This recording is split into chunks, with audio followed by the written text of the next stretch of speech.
যতটুকু মর্যাদা করে তার সেই হাজার হাজার লক্ষ লক্ষ কোটি কোটি গুণ আমি আল্লাহ তোমাদেরকে ভালোবাসি। সুবহানাল্লাহ। তার নাম হলো রহমান। আল্লাহ বলেন আর রহমান আল্লামাল কুরআন। আল্লাহু আকবার। যিনি দয়া করে মায়া করে বান্দাকে কোরআন শিক্ষা দিলেন। খলাকাল ইনসান, দয়া করে আল্লাহ মানুষ সৃষ্টি করলেন।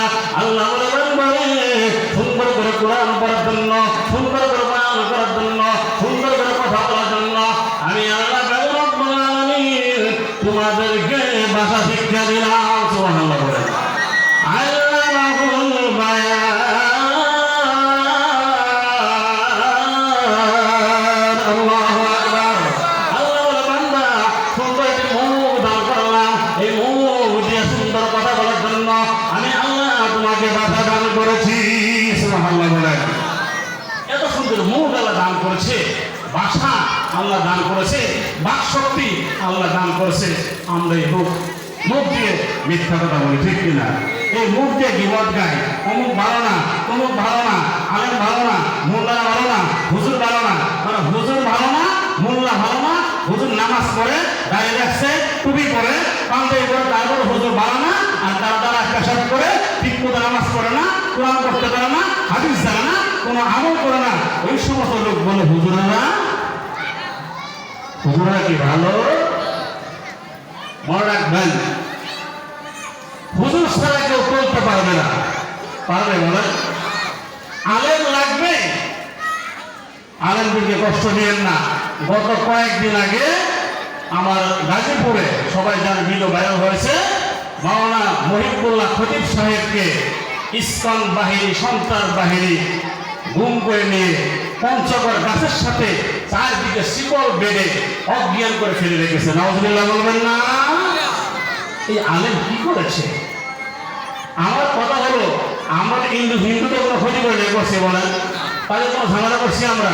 তো তোমরা আমাদের কেন ক্ষতি করবা? আবার বলে আলেমরা ভালো না।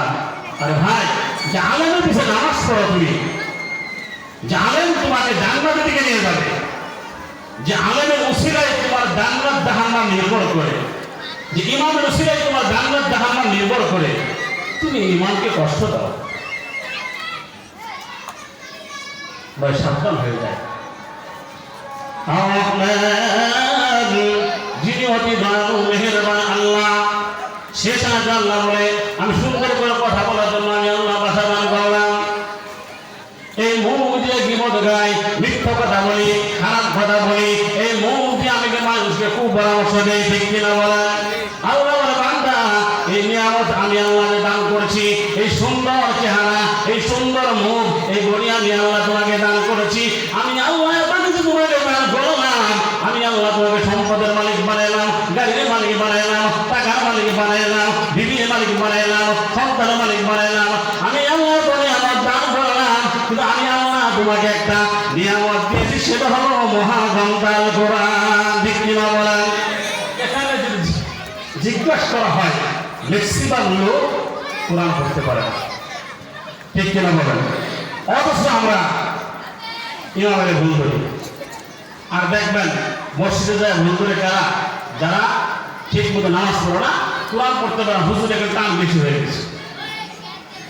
আল্লাহ বলে বান্দা আমি অতি দয়ালু মেহেরবান, আমি আল্লাহ বান্দাকে কোরআন শিক্ষা দিলাম। এই কোরআন বিপুল যারা পড়বে, কোরআন অনুযায়ী আমল করবে, এই কোরআন সহি করে পড়বে, আমার নবী ঘোষণা করে বলে এই কোরআন তোমাকে আমাকে জান্নাতে নিয়ে যাবে। সুবহানাল্লাহ।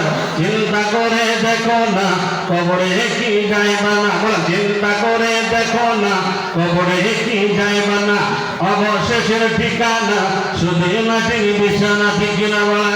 হাত করে বলে যায়, পায়ে করে বলে যায়, জাহান্নামটা বড় কঠিন, জাহান্নামের আগুন বড় কঠিন রে বাবা, জাহান্নামের আগুন সইতে পারবো না। হাত করে বলে যায়, পায়ে করে বলে যায়, জাহান্নামটা বড় কঠিন, জাহান্নামের আগুন সইতে পারবো না। আল্লাহ বলে বান্দারে ঠিক মতো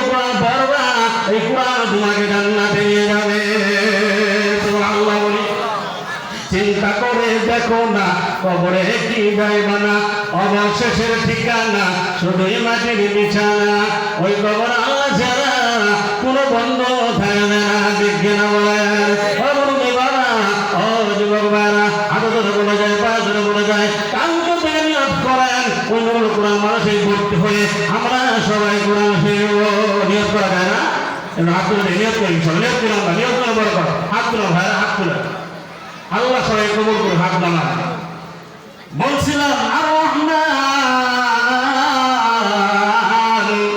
আল্লামাল কুরআন খালাকাল ইনসান আল্লামাহুল বায়ান আল্লাহু আকবার আল্লাহ বিধান মেহেরবান আল্লাহ বান্দা সৃষ্টি করলেন তারপর কোরআন শিক্ষা দেন আল্লাহ বাসাদান করলেন আল্লাহ বলে বান্দা এই কোরআন শিক্ষা করে ঈমান আমল নিয়ে কবর আনলে আমি আল্লাহ তোমাকে